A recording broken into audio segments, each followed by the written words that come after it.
Hi guys, this is Abigail with the education team coming to you from my yard.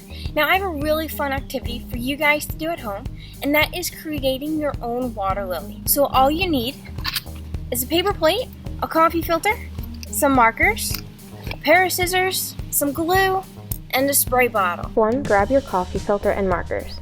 On the coffee filter, color a cool design. You could do polka dots, stripes, but this is your opportunity to be as creative as you want.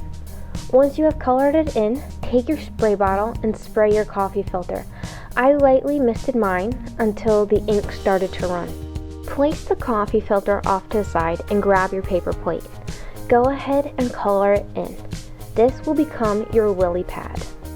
Once everything is colored in, you can take your scissors and cut out a triangle on your paper plate. Last but not least, grab your coffee filter and some glue.